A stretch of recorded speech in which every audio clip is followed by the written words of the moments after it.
Di video kali ini, gue akan bahas strategi ampuh untuk meraih kebebasan finansial. Ini sebenarnya topik yang sangat banyak dibahas oleh para pelaku sosial media ya, sama mereka yang tepatnya belum pernah bebas finansial, tapi selalu ngomong gimana caranya bebas finansial, padahal lu sendiri aja belum bebas finansial. Ya mungkin ada yang udah bebas finansial tapi udah tua, dan menurut gue itu nggak dihitung ya.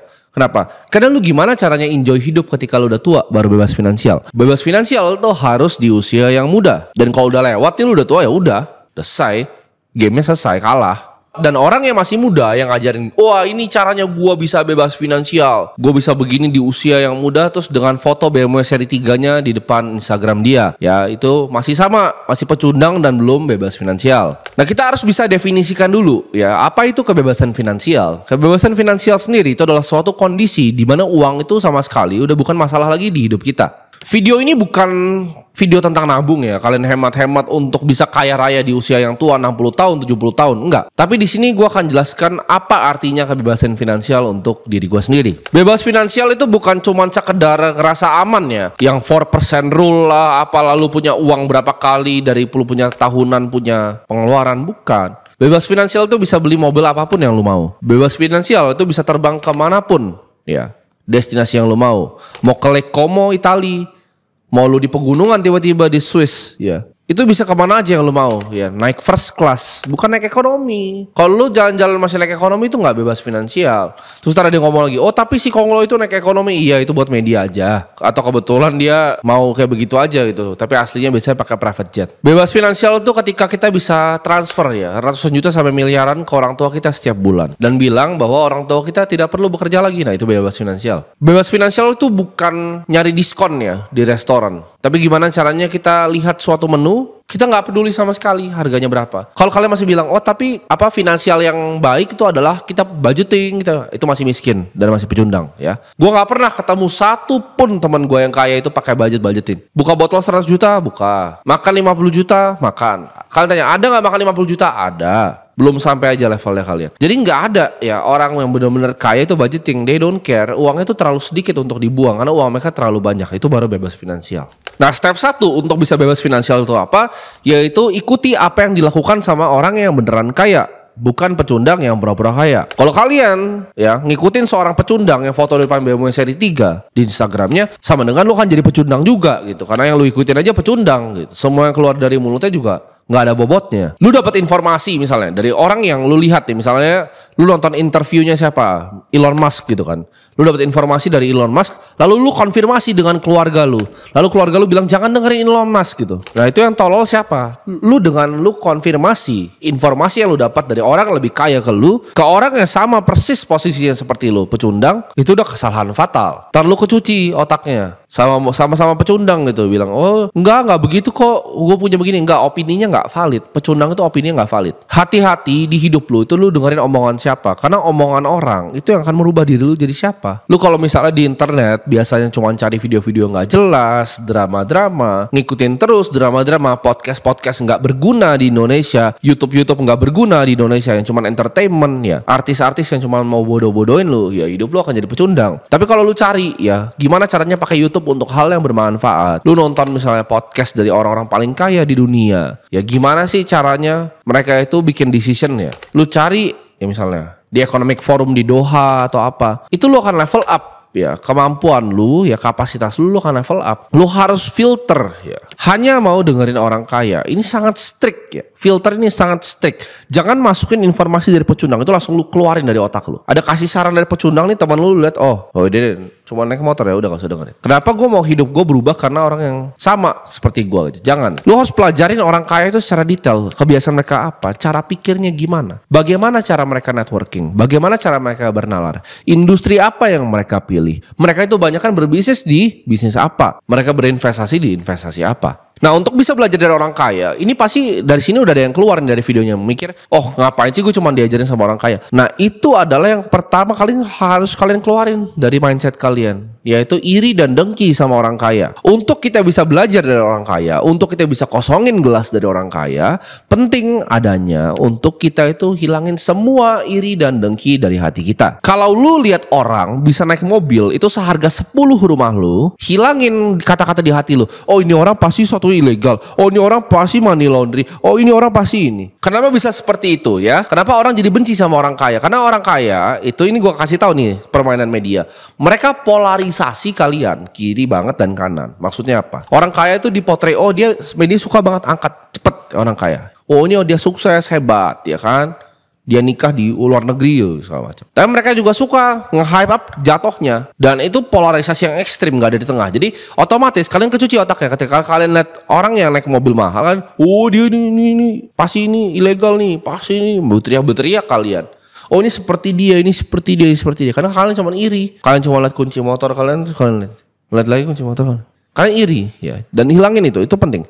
Hilangin iri dan neki. Daripada kalian iri ya, kok bisa mobilnya kayak gitu? Kalian tanya kok bisa ya? Berarti dia main gamenya dengan cara yang berbeda. Dia mainin dunia ini dengan cara berbeda. Dia nggak seperti kita main gamenya gitu. Waktu awal ya, gue mau jadi orang kaya, gue pelajarin orang-orang kaya itu siapa ya. Yang pertama gue lihat itu adalah Warren Buffett, karena dia sempat jadi orang paling kaya di dunia. Jadi gue nggak mau nyontoh bahkan yang ada di lokal. Gue lihat yang langsung di global. Paling kaya satu dunia ini siapa? Oh ada beberapa presiden gitu. Tapi kan ya gue gak mau punya cita-cita untuk jadi presiden seperti Putin gitu. Gue gak punya cita-cita jadi presiden seperti presidennya Cina, Xi Jinping gitu. Gak ada ambisi politik di sana.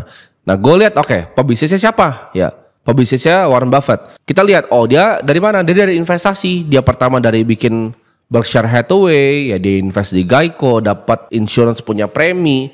Uang asuransinya diputar ke saham. Gue pelajarin semua cara kerjanya ya. Jadi gue cari orang yang paling kaya dan gue pelajarin.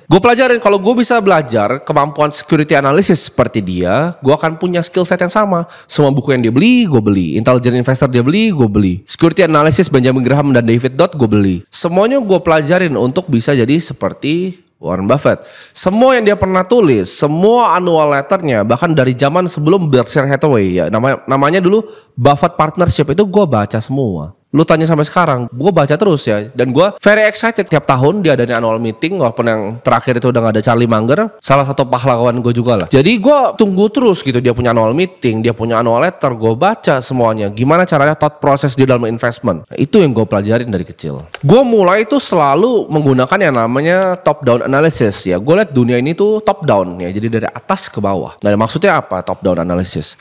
Gue lihat dulu, oke ini papan caturnya seperti apa. Nah kalau gue mau jadi kaya, gue harus ikutin permainan papan catur ya. Gue lihat yang paling atas kaya siapa. Nomor 1 Warren Buffett ya waktu itu ya. Kedua itu gue lupa Bill Gates atau siapa. Sekarang kan udah beda lagi. Sekarang Elon Musk yang pertama. Kedua itu Bernard Arnault yang bikin LV. Itu investment company juga sebenarnya LV. Dia cuma nyaplok perusahaan fashion. Nah gue cari itu di Forbes ya kan. Sesimpel kan, gue dulu anak kecil, gue cari di Forbes, gue searching gitu. Gue lihat, oh ini kaya dari fashion and retail, ini kaya dari teknologi, ini kaya dari manufaktur, ini kaya dari finance and investment. Itu ada industrinya di situ. Itu papan caturnya kalian lihat. Dan kalau kalian lihat paling banyak kaya dari mana, jawabannya cuma satu industri, finance dan investment. Mungkin kedua itu bisa di teknologi ya. Tapi gue lihat nih kok manufaktur sedikit ya. Dan gak ada yang top 10 manufaktur gitu. Gak ada yang jadi kaya banget dari manufaktur. Ya udah gue gak mau main pabrik-pabrikan kayak orang zaman dulu bikin pabrik plastik gitu. Gue main di finance and investment karena gue liatnya secara holistik. Gue mau bebas finansial, gue mau jadi paling kaya. Gue gak mau cuma nabung-nabung, cari-cari diskon di restoran. Terus budgeting gak perlu. Tinggal gue cari industri yang paling maju apa, gue tusuk di dalam sana. Nah begitu gue liat global, gue liat lokal ya. Gue liat lagi lokal, kok semuanya kayaknya dari komoditi kalau di lokal. Ya rata-rata di coal, batu bara, energi ya. Rata-rata Indonesia kaya dari energi. Kita lihat misalnya CPO ya.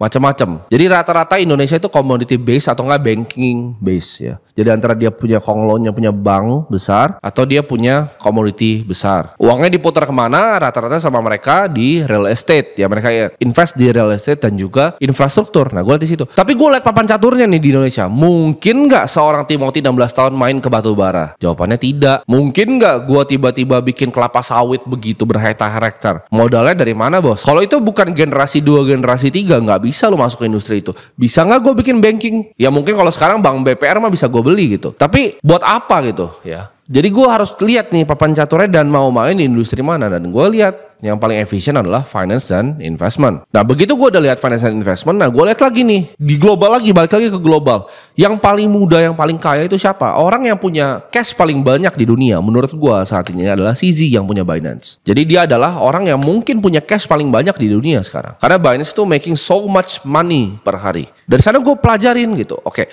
industrinya kayaknya kripto nih. Begitu gue lihat, kenapa yang kripto ini paling muda-muda, paling kaya-kaya? Berarti there's something di industri ini. That's why gue masuk ke industrinya itu nggak tiba-tiba. Itu holistic top down approach. Karena gue dari kecil udah lihat, gue selalu contek orang paling kaya karena gue mau jadi orang paling kaya. Simpel kan? Masa lu mau jadi orang paling kaya dengerinnya bapak lu gitu. Ya kecuali bapak lu orang paling kaya. Jadi caranya begitu. Kalau kalian bilang kalian didiskredit sama keluarga kalian, oh kalau jangan begini, lu jangan begitu, jangan dengerin ya.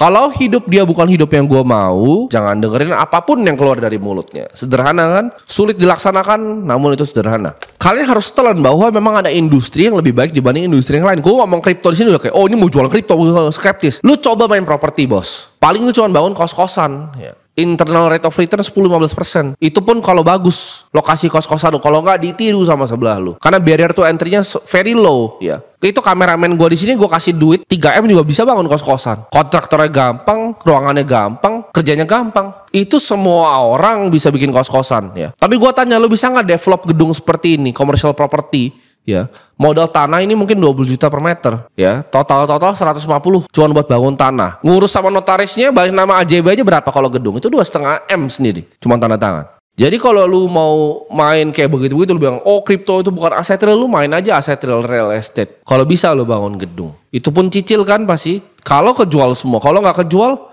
mampus lo terseok-seok. Paling ujung-ujungnya lo mau cari exit IPO di capital market. Tapi ini udah kepanjangan gue melipirnya. Tapi you get my point. Lo gak sepinter itu ya. Jadi kalau gue udah kasih tahu industri mana, lo cari aja, lo buktiin omongan gue. Jangan cuma percaya gue. Lo Google aja sendiri cari. Industri apa yang most likely untuk bikin kalian jadi orang kaya. Zaman dulu ya, John D. Rockefeller tuh fokus di minyak. Henry Ford itu fokus di mobil. Di saat orang gak ada yang percaya sama mobil. Lo fokus di satu industri. Di saat orang gak percaya sama industri itu ya. Kayak Henry Ford bikin Ford. Di kripto ini orang banyak masih ketolol yang kayak otak-otak kayak lu yang bilang oh ini scam ini, kenapa jual kripto, kenapa nggak ini, aduh males lah kalau udah bahas kripto. Lu goblok, ini industri masa depan, lu nggak mau belajar ini lu ketinggalan. Ini sama persis kayak mobil zaman Henry Ford bikin mobil. Lu masih mau naik kuda di sana, kita udah mau bikin mobil di sini. Lu harus laser fokus di industri yang orang tahu ada potensinya. Dan lu tahu orang-orang yang masuk sini bukan orang-orang goblok. Michael Saylor itu 2012 bikin buku judulnya The Mobile Wave. Dia prediksi bahwa semua orang akan pakai ini ke depannya. Di saat lu orang nggak ada yang tahu ini apa. Dia udah prediksi mobile wave. Dia adalah investor awal di Apple dan Amazon. Sekarang dia all in di mana? Di industri Bitcoin. Jack Dorsey yang bikin Twitter atau yang lu pakai kan X sekarang dibeli sama Elon Musk. Jack Dorsey itu bikin Twitter zaman lu pakai BlackBerry, masih pakai nggak lu waktu itu BlackBerry? Itu dibuat sama Jack Dorsey.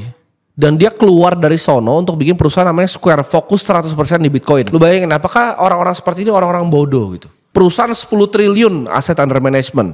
Triliun dolar by the way. BlackRock. Mereka pun udah fokus sekarang untuk bikin shares IBIT-nya di Bitcoin. Dan lu masih pikir, ini scam. Gak mau belajar, silahkan jadi miskin. Lu mau tanya kan bebas finansial di usia muda gimana? Cari industri yang paling cepat, jadilah Henry Ford zaman mobil belum ada. That's the answer. Di saat semua orang tahu ini tuh penting, tapi mereka masih skeptis, itu that's the answer. Orang yang gak pelajarin ini, persis kayak orang yang bakal ketinggalan sama internet. Kadang perubahan itu harus nampar muka lu sampai lu akhirnya, oh iya ya harus pakai ini. Contohnya, lu para pengusaha retail jualan baju di mall, ya ngerasa, oh nggak mungkin orang pakai internet, orang mau suka belanja lihat kita. Sampai lu lihat semua cewek di Indonesia belanjanya dari Shopee, bajunya itu setengah dari baju lu, margin lu kegerus, akhirnya bangkrut toko retail lu, digampar muka lu, ya kan? Baru sadar gitu, teknologi itu disrupsinya seperti itu. Ketika semuanya belanja dari Shopee, toko saya miskin ya, orang bilang nanti nggak belanja dari internet, orang nggak akan pakai surat email, pasti suratnya fisik. Bubar kan lu jadinya ya. Yang sediain jasa-jasa surat fisik bubar. Toko fashion retail bubar. Nanti lu gak percaya kripto ya, bisnis lu bubar juga. Jangan jadi dinosaurus bodoh yang anti teknologi ya. Kalau lu belum kaya, lu kagak pintar. Karena bilang, tapi kan gak semua orang pintar itu kaya. Enggak. Itu coping mekanisme mereka aja. Itu alasan aja. Siapa sih yang gak mau duit di dunia ini? Lu ngomong lah orang pintar yang gak mau kaya, gue transfer 10M juga diem mulutnya. Ya kan? Diem dia. Bilang, oh tapi kan saya gak mau duit. Gue ke transfer 10M. Oh iya. Diem lu. Gak usah munafik jadi manusia ya. Lu miskin karena lu goblok. Itu quotes gua tuh. Kalian bisa bawa itu ke kuburan nanti kalau gua udah mati. Lu miskin sama dengan lu goblok. Karena gua gak ketemu satupun orang kaya yang bikin duit 1 triliun itu goblok, gak ada. Bandar saham yang gua tahu tuh pintar banget, dia ngitung free float bisa dikeluar kepala kayak ada kalkulator di kepalanya. Teman gua itu Andrew yang punya Gadai juga, dulu tanya dia matematika, lu suruh dia kali persen-persenan sampai desimal yang kecil itu otaknya kayak kalkulator, dia bisa langsung jawab. Gak ada, gua ketemu orang kaya yang bego tuh gak ada di dunia ini. Terus mungkin ada yang bilang juga, oh ini cuma mau ngajarin trading itu judi, lu yang kepala lu yang isinya judi ya. Fortune 500 company cuma 500 ya, Fortune 500. Kalian cari hedge fund tuh ada berapa? Lebih kaya mana? CEO top 1 Fortune 500 atau hedge fund manager nomor 10? Nah, lu pelajarin, lu aja gak tahu apa itu hedge fund, apa itu family office, apa itu private equity, gak tahu. Terus bilang, oh trading itu judi. Nah, pelajarin dulu. Orang-orang paling kaya adalah hedge fund managers. Ini gue kasih kuncinya. Jadi mereka coba, kalau lu cari Ken Griffin, yang beli penthouse itu siapa? Orang-orang siapa? Yang beli rumah-rumah paling mahal di dunia itu siapa? CEO-nya Coca-Cola kah? Enggak ya. Yang punya Citadel, yang punya Bridgewater, itu orang-orang paling kaya di dunia. Coba gue tantang sekarang. Kalian oh tapi kan keren kalau punya startup, punya bisnis, gue berbisnis. Coba lu coba ya, gue tantang sekarang. Founder mana? Startup keren lah di Indonesia yang hebat-hebat tuh, yang gede-gede. Yang masuk majalah, set foto pakai jas itu. Coba suruh beli rumah 50M sini. Bisa nggak lu? Katanya valuasi perusahaannya triliunan. Kok nggak bisa beli rumahnya? Karena nggak punya cash. Jangan mau mimpi jadi founder startup. Itu pekerjaan paling nggak enak di dunia. Udah cuman foto di majalah, orang kira lu kaya tapi duit aslinya kagak punya. Jadi jangan punya mimpi jadi founder startup. Belajar di industri yang beneran making cash. Jangan ngelabel sesuatu yang lu nggak ngerti. Oh trading crypto tuh judi. Lu lihat dulu Pantera Capital tuh make money berapa. Lu lihat dulu Paradigm make money berapa, Dragonfly. Nggak tahu semua itu iya karena bodoh. Jadi jangan melabeli sesuatu yang lu nggak ngerti. Itu kayak lu naik kuda lu bilang oh yang pakai mobil itu scam. Strategi bebas finansial tuh selalu harus serang, ofensif. Jangan ciut, jangan defense. Jangan nabung tapi serang terus, bikin duit. Karena lu kalau bisa bikin duit misalnya 10M sebulan, ya buat apa nabung? Ya kan? Hitung-hitung pengeluaran. Itu game pecundang itu. Lu ntar disuruh nabung ya kan. Yuk dengan gaji 15 jutanya akan nabung sampai umur 60 ya. Nanti begitu 60 udah kena inflasi sampai mampus, kamu punya 10M di reksadana. Udah itu. Itu bebas finansial lu terserah. Lu nontonin aja financial influencer itu. Oh ntar ada yang ngomong lagi. Tapi kan Warren Buffett humble bang ya kan. Dia kemana-mana gak mau naik. Dia naiknya pernah bilang pakai ekonomi. Nah itu lu pelajarin apa yang dia lakukan, bukan apa yang dia omongin. Coba lu cari. Sama Bill Gates dia selalu naiknya apa? Private jet besar bos, private jetnya. Mansionnya ada besar warna putih. Jadi lu pelajari dulu bener-bener orang itu siapa ya. Di belakang media siapa. Dia bilang oh tapi dia konglomerat bang. Dia naik Innova bang. Iya. Garasinya Rolls Royce Phantom. Oh iya tapi dia konglomerat saya ketemu bang. Naik ekonomi bang. Iya itu kebetulan aja ya. Pesawatnya legasinya nangkring di Halim kok. Jadi jangan maulah dibuai sama media-media seperti itu. Strategi ampuhnya apa? 1. Contek orang yang udah sukses. Cari industrinya. 2. Cari celah dan create value di industri tersebut. 3. Itu lo harus kerja segila mungkin ya. 16 jam sehari, 7 hari dalam seminggu. Itu minimum. 16 jam sehari, 7 hari dalam seminggu. Nggak mau ini semua nggak usah jadi kaya, jadi pecundang aja. 4, jangan pernah fokus defense, tapi fokus serang terus. Karena uang itu suka ya. Jadi fortune itu harus dipaksa. Ini kata-kata dari Niccolo Machiavelli. Keberuntungan tuh harus dipaksa, di-coerce, ya. Diinjek kalau bisa kepalanya. Karena itulah yang bikin keberuntungan tuh akhirnya submissive ke kita. Dan yang kelima ya, gue mau bilang kalian good luck untuk dalam pencarian ini, untuk pencarian jadi orang kaya. The time is closing down ya. Gue akan ngomong kenapa industri ini ya, karena ini ya sebenarnya gue akan babarin juga kenapa gue punya opini seperti ini, opini keras terhadap orang yang gak percaya kripto. Karena gue kasihan sama kalian, gue cuma kasihan sama kalian ya. The time is closing down. AI will gantiin kalian semua. Kalau kalian udah ngerti cara pakai GPT, kalian semua akan digantiin ya. You will all be worthless ya. Dan gue ngomong di sini pertama, ketika udah nggak ada yang bisa lo lakuin ya, yang buru-buru itu semua udah diganti robot, kalian yang demo-demo, nafas kalian tuh nggak akan ada gunanya lagi ke para elit di atas. Ini gue share pertama sih, nafas kalian tuh nggak akan ada gunanya lagi. Dan kalian hati-hati ketika hal itu terjadi ya. Ini gue udah bilang kelas menengah tuh akan dihilangin, yang menengah antara naik ke atas atau turun ke bawah. Jadi menengah tuh akan dihilangin semua, yang bawah we don't know, mungkin dikumpulin tapi suatu saat nanti dihilangin semua juga. Tapi untuk sekarang yang kena itu adalah middle class. Kalau kalian nggak percaya, oh tapi kan dia cuma fear mongering, bilangnya money printing,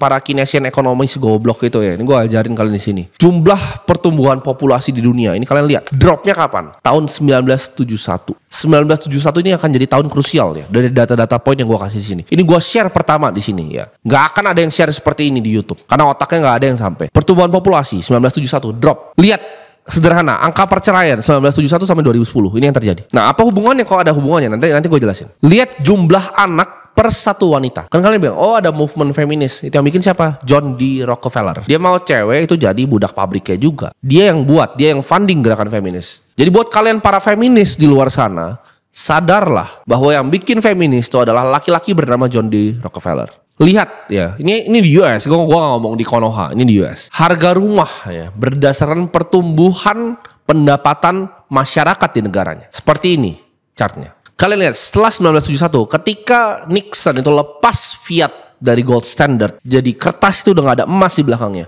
Dunia ini has gone to shit ya. Jadi kalau gue dibungkam suatu saat nanti, makanya kalau kalian lihat profil gue tuh semua selalu ada simbol yang V itu. Kenapa? Karena gue mau ada yang lanjutin apa yang gue omongin di sini ya. Karena manusia itu bisa mati, tapi simbol dan ide itu akan hidup selamanya. Sampai jumpa di video-video selanjutnya.